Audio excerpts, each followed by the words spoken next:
experience. Hello, you are listening to the Company Doctor podcast, where today we're very pleased to be welcoming back our first ever returning guest, Stephanie Lynch-Habib, president of euNetworks, who's talking to Gary all about the relentless rollercoaster that is the entrepreneurial journey, and why the job ladder isn't a ladder at all, it's a jungle gym. Gary, Stephanie, over to you.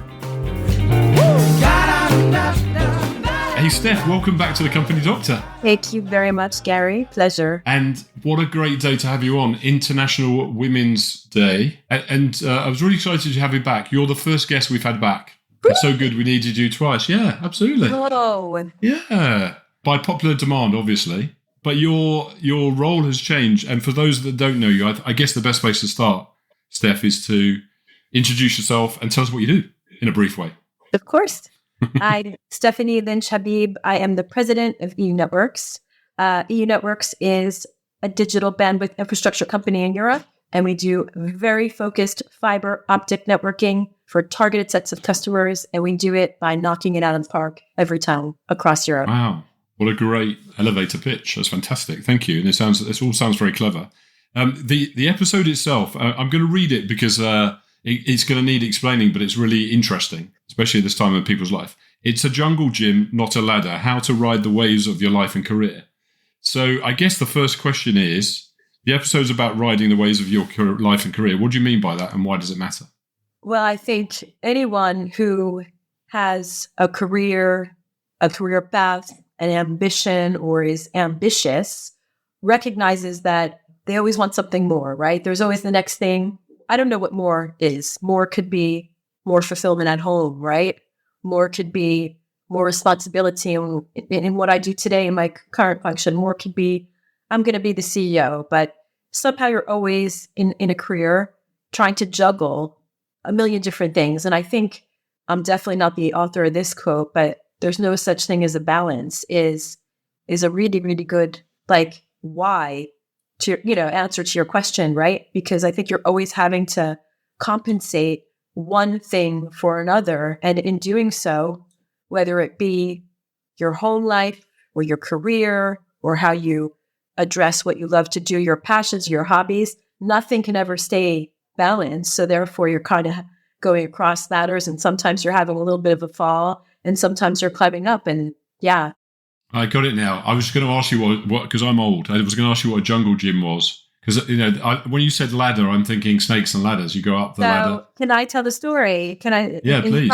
You probably, and I didn't even think you would ask, right? So this is not premeditated in any way. In American English, a jungle gym is the installation of a playground. And we had it in our house when I was born up until we moved out of the house when I was 11. And it's called a jungle gym because it has a climb across, it had a slide, it had a swing, it had a ladder, right? And when I was 8, I was a gymnast, and I always, maybe you will nod and saying I was always pushing myself, right? Pushing myself to go a little bit further. And on this particular day, it was summer day, it was hot. I was swinging horizontally instead of going across on the jungle gym. I was going like I was on a bar in a gymnastics competition. And I went so high up that I slipped and I fell on my elbow, and my entire elbow crushed into thousands of pieces, right? And I wound up getting sent to the emergency room and in the hospital for most of that summer with 2 major surgeries. And yeah. Oh, so I've opened a wound, so to speak, on it. But that makes sense now. It makes sense now. Yeah, so that's really helpful. So Steph, do you think, with that in mind, and for people listening, because, people riding the wave of their life and career is really topical at the moment, because I think a lot of people are at crossroads in their lives. Do you think it's in our hands, in our control, to manage that direction? I think it has to be, right? It has to be in our control. Economic circumstances, wars, recessions, energy crises are not in our control.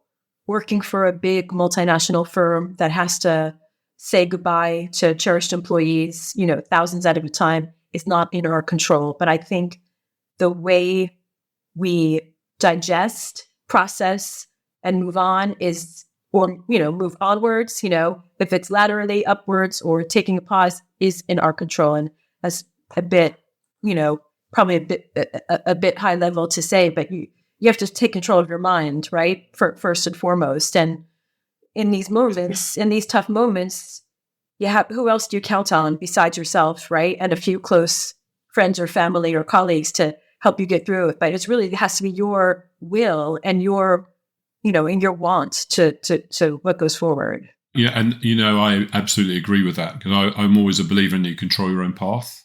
It doesn't mean it's easy, but if you don't control it, as you're saying, then who else does? And you talked about it's a mindset. What mindset should someone have then that would help them? What kind of mindset do I need in order to have that kind of? Oh, you probably can. I think you will answer this question better than I, but you're asking me. I am. You're my guest. Because I think you're a good dispenser of advice when it comes to matters like these. That's why I say that. But think about yourself. What is your mindset? Because I've known you for a long time. You said it earlier. You're a driven, make it happen kind of person, right? In my own mind, you have to be definitely in terms of you're in control of what happens next.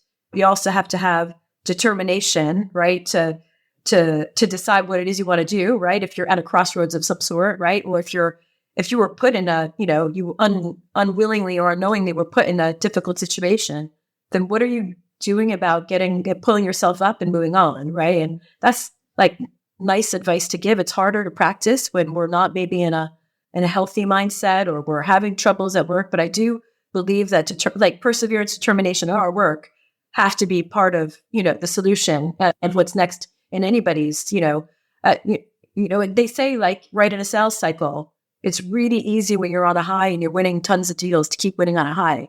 But talk to somebody that's been on a losing streak, right? A good sales leader person I've been in situations and periods like that. It's really hard to pick yourself up out of that. And I think it really is determination, hard work, perseverance. Yeah, no, it's interesting. On the last few episodes, George and I have been talking about growth mindset, and a lot of sport. Watching tennis at the moment at Indian Wells, and a lot of the tennis players, when they're failing or they're behind by a set, they're thinking about what can I do differently next time? How can I improve what I'm doing? And I think that's what you're saying. So it makes sense. Could you, with that in mind, Steph, and put you on the spot a bit, could you give us an example of something that propelled you up the ladder in whatever direction? Maybe I had to go sideways to go up.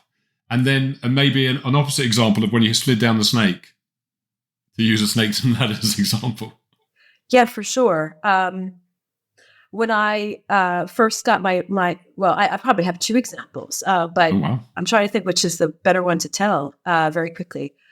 When I first got my promotion to be a vice president of sales and had my own region, and I was running, hundreds of millions in revenue from an A and a B perspective, I went up there never having sold with the bag in my hand, right? So never having actually, been a sales quota-bearing headcount, but I was the sales VP because I was determined and motivated and persevered. So number one, very hard to get credibility around a team of seasoned sellers, right? Now that they have a woman sales VP, who, by the way, never sold, and they knew it, right? So that was that's definitely a climb up the ladder, right? And with probably the most fear that I've ever had stepping into any role. And I've stepped into other bigger roles since with fear, right? But this was definitely this one took me down. It burned me out actually after a couple of years, right? So it's a real personal example of climbing quickly and then pulling your all strings so far that you actually have to take a pretty significant time out to relook at and to get fit to come back, right? And when I came back, I was able to get right back in there. And ever since, I could give another examples of chutes and ladders, right? But that's definitely the most significant one and the most honest one that I can tell you. Yeah, no, I think it's a great one. I wouldn't mind unpacking that a bit because I've seen you through that career and you've had an amazing career. For people that don't know Steph, you need to look Steph up because she's a great role model for particularly for women in business. But with that in mind, if you look back on that, would you have done something differently? And what is that kind of balance? Because how do you balance? I know you've got a family is really important to you. You live outside the UK. You live in France, and you travel a lot to the UK. How do you balance work and family life? And what learning points did you make from what happened to you before? Would you do anything differently? Yeah. I don't think I'll go back to it's never a balance, right? And I mean, there's two ways to answer that, right? I could say, go back and do it again. Maybe I would have had 4 kids and not, continued on the career path, right? That's like one reflection sometimes that I have, and not very rarely, right? But it's like sliding doors, isn't it? If I got on that train versus that train, instead of the two beautiful, young men, in my life, my sons in my life, maybe I would have had 4 and, been walking around the parks in Paris, and shopping, but I don't think that would have happened, I don't think that would have suited you. Yeah. What would I have done differently? And perhaps maybe how I still can do differently, right? It's drawing that fine line between letting you asked, how do you get the mindset for a challenge? Some things you have to just let go and leave behind, right? Not everything is personal towards you. Not everything is your fault. People are always going to not do exactly as you would like them to do when you're high expectation demanding, and sometimes sometimes people are going to disappoint you, right? So you have to put that behind. I think that's a big lesson. But in terms of the balance, like when I look at the boys, I think very thankfully, they're happy, they're smart, they're flourishing, and they love their working mom, right? Because you're a role model. You're a role model for them. And when they need, hey, mom, could you send a little something on the Revolut today? Like, I don't know, you spent your allowance this week, but, I can do that for them. And they know that I am that role model in the house, right? And they know that that's the contribution to their lifestyle, as well as is a factor of the career path that I've been lucky to have. Yeah, no, absolutely. So then with that in mind, we haven't talked about coming down the snake. Is there an example of something where you came down do you know what I mean by that? Came down the snake. I'm thinking snakes and ladders. I'm trying to make it topical. Yeah. The chute, right? Like a chute. The chute. Sorry. I think the first example is definitely one. I think another one, I was privileged to be the CMO of 3 companies, right? And I've got marketing in euNetworks. So, 4 companies for that matter. But one company is a huge marketing company, right? I mean, what they do, their bread and butter is marketing and using their intellectual property, right, to better, part of the industry that we work in. And whilst the pandemic arrived and most of the telco and infrastructure business were like, they would say in French, selling like des petits pains, like little loaves of bread, right? Infrastructure and the demand was, really, really pumped. This company had to deal with a massive blow to their major source of income. And it was a snake for sure, right? And I had just arrived a few months before. And, it's really fair to say that as a leadership team, we had to work at recovering, right? Something fundamentally that fell. And I was happy to be able, I wasn't happy to be in the circumstance at that time in the first lockdown, et cetera, right? In the pandemic. But if you look back today, that organization is back and buzzing and flourishing and resilient. I remember the time. I mean, it could have been really devastating. It was an amazing turnaround. And that's thanks to the resilience of the leadership team, to the people in that organization, and to the importance that their contribution to this, to the sector, how important it is to everyone. Okay, so let's join the dots then, because this is really helpful stuff for people listening. If they're going to want to ride the waves of their career and their life, there's ups and downs, right? And sometimes sideways, according to your description. What advice would you give someone that would help them? Bearing in mind things aren't always great. I think that's the point you're saying. Sometimes you learn from things that are bad, and you grow, and what doesn't kill you makes you stronger, I guess. What advice would you give someone? Because they still want to ride the wave, and it's not going to be easy. I would say if you're on an up, don't take it for granted, right? Because it always can come down again. What I mean by that is like, keep your ego in check. It's not to not have confidence that you can't continue to climb, but I always think I was a waitress when I was in college because I thought that it would be good to have a skill of what waitressing would be like if ever my corporate job didn't work out, because that's the way I think. I think nobody's better than any, we all have to do what we have to do to get by. So, maybe you're CEO today, it doesn't all work out all the time for everyone. And being prepared for that could be helpful without thinking negatively, like if something's going to go wrong. No, I get wrong. it. It's like, in project world, it would be a mitigation plan. You've got a plan B if you need it. Yeah. I would also say that, on your way up, if you're, kind of traversing or you're on your path to going up, you can be as smart and ambitious and persevere, but be that person that will do anything to help out anyone. And that might be a task that according to my level or that I would never be the person that helps, get the job done. It might not be the most glamorous job. It might not be, but does it help you, your team, your company, your family, be that person, because I think that helps you pave the path for having, a very humane leadership or direction or management of team. Like you're willing to do the hard work as well, not just directing the hard work. That's good advice. And how important are things like, building relationships with people at different levels along the way? Because, when you're driving hard, it's sometimes probably hard to focus on building relationships. How important is it? I think extremely important. And I think that it's a good question. There's such a distinction between driving hard, driving far, aiming high, and caring for your organization, right? Because they don't seem interrelated, right? Oh, she's constantly pushing. She's telling you how to change. She's telling you to get better. She's telling you to put the best people around you. Yet she really cares, right? I mean, yeah. and you spend the time building.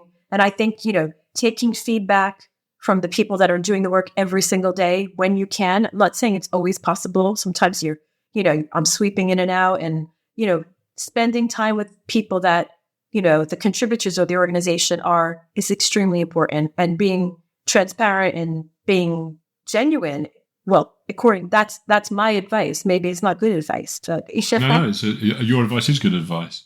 But I do see that, because I see a lot of people I'm a driven person, but I see a lot of people that are driven, and sometimes it alienates people because they either think, well, what are they on, or I don't want to be driven like them, or they don't seem to be slowing down. They just kind of get rocket going through everyone. I don't know. What's your advice around that? Does it repel people when people are driven? Yeah, I think it does, right? In a sense. And I think it takes all sorts to make a team happen, right? It takes somebody driven to try to drive, a balance between skill sets and motivation levels, because there are some instances where you might have an individual in a team or that's not super driven to be super successful, but is a steady hand, right? Steadily delivers, steadily cares. That doesn't necessarily mean driven. And I think it can repel, but I think you have to strike a balance between everyone. Yeah, because riding the wave of your career doesn't necessarily mean you want to get promoted. I mean, I'll give you an example. My daughter always talks about she's a designer. She loves her job, and she says she has to sacrifice money for enjoyment. So, what's your view for people that are very ambitious? What's more important, career success or enjoying what you do in your job?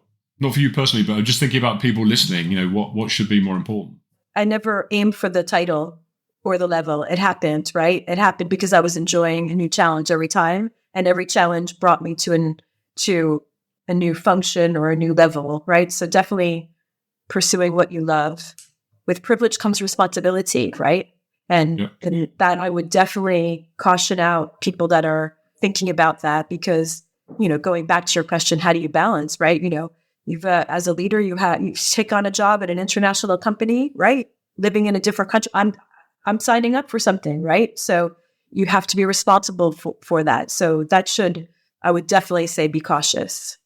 And Stephanie, in your career, have you come across, just thinking right the way back, you've had an amazing career. Have you come across someone that stood out for you who's just really good at riding the waves of their career? Well, I don't necessarily mean they're really super senior, or it may be, but just they've kind of done what they wanted and they've made it happen and been nice along the way, I guess. You don't have to mention names.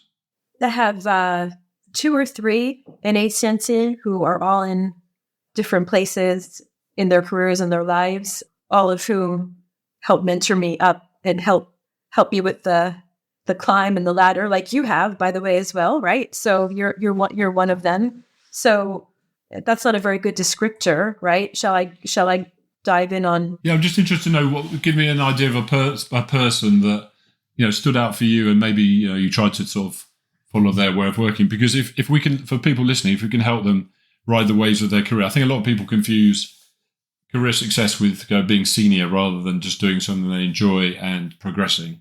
Again, I'm putting you on the spot. I'll say Andrew Edison, who, for me, former boss, former colleague. I mean, we did the ladder, right? I then, reported to him. Then we did the ladder again.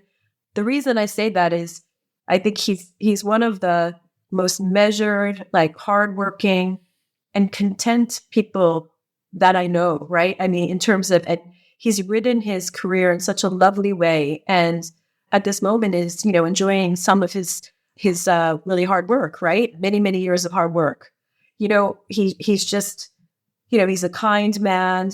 And he just, for the very long period of time that I've known him, he's generally happy in every phase of whatever he's done. And that's why I'm answering the question with his name, Yeah, no, it's good. And I agree. I mean, he's a really nice guy. And I think he's had an amazing career, but he's been nice with it, which doesn't always go together, right? That's what you're saying. That's right. That's right. Okay, let's switch gears a little bit, because we've only got a couple more questions before we're going to get back to your musical taste, because you've been on before. Lots of people will relate to what you're saying, and some of it sounds easier than it probably is. Thinking about, again, back to your career and some things you've done and things you know now, what 3 tips would you give someone to ride the waves of their career? If you could only give them 3, what would they be? Be kind to yourself and to the others around you. Be determined. And I'll use a quote from the commencement address of my bachelor's graduation from Rutgers in 1996. I think it was the CEO of PepsiCo at the time who said, and we were in an all-women's 2 degrees. One was an all-women's college of Rutgers University. He said, and ladies, don't let the bastards get you down. Yeah, that's great. I have a phrase, don't let people get your goat, just don't tell them where it's tied. I agree with that. That's really cool. I've got 2 more questions for you, Steph, and then we're going to get to music. This is a question I like to ask. Looking back, let's reflect back on your career. And if you had a chance to go again, would you have done anything differently? And if so, what would it be? I would have been a little bit more patient in a couple of circumstances where I was looking on the climb, right? A little bit more due diligence. Cool. That's good. That's a good reflection. I think you helped me with that. I think you definitely helped me with that reflection, at one point we're chatting. So I'm not going to take full credit for it. You can have it. Okay, it's International Women's Day. We've got Steph, you're an absolute role model, by the way. Exec sponsor for Girl Up, United Nations Foundation. You were the 20 women to watch in telco capacity magazine. I know I've been involved in lots of things with you to help women in tech. So here's my question with your experience. What's your advice for aspiring women trying to accelerate their careers based on your own experience? Support each other and pay it forward. I'm a big one. I'm of the reflection right now. Maybe, I don't have as many, I'm not aspiring anymore. I'm more maturing into my career. But I think the biggest thing that we can do as women is leave just a little bit behind so that the next person can come and take something that you've learned or something that was hard for you and bring it to the next person. That's what I would say. Wow, that's great. So inspirational. A great way to finish. Thanks, Steph. I love that. Okay, well, let's before we finish, and I'll say thank yous at the end. Let's go to your musical taste. Second time on, the playlist is growing. Last time we had some great choices. What's Steph's musical choice that we can add to the playlist? Well, it's International Women's Day, right? So if I'm getting ready to go on a holiday with my very best friend since we're 12 years old, right? So I'm a little bit amazing. In more of an upbeat down. So maybe it's International Women's Day. So maybe I Will Survive, if we're talking about a dance song, a little Donna Summer, maybe. Yes. We're going to the Caribbean. So a little bit of Bob Marley would be good as well. You got to see the movie. That's brilliant. So any particular song choice? Last Dance, Donna Summer. Nice. We'll put that on. That's fantastic. Look, Steph, thank you so much. You're a real inspiration. Not only for it's International Women's Day for other women aspiring, but just generally. I've known you for a long time. You're a make it happen, driven, capable person. People know that if they have you in their they're fortunate enough to have you in their team, that things are going to happen. So thanks for coming on. Thank you for having me. It's just, it's so much fun. I've been looking forward to it since you've written to me about it. Thank you very much. Pleasure. Thanks for coming on. And we'll see you again soon. See you soon, Gary. Thanks for joining us, and a big thank you to Stephanie for returning to the show and for once again being a brilliant guest. If you've enjoyed this episode and want to hear more of Stephanie, you're in luck, because over on thecompany.doctor.com, you'll find the episode that she did with us back in February 2022 in the episodes section, where you'll also find nearly 70 other fantastic episodes to make your way through. Thanks for listening, and see you next time.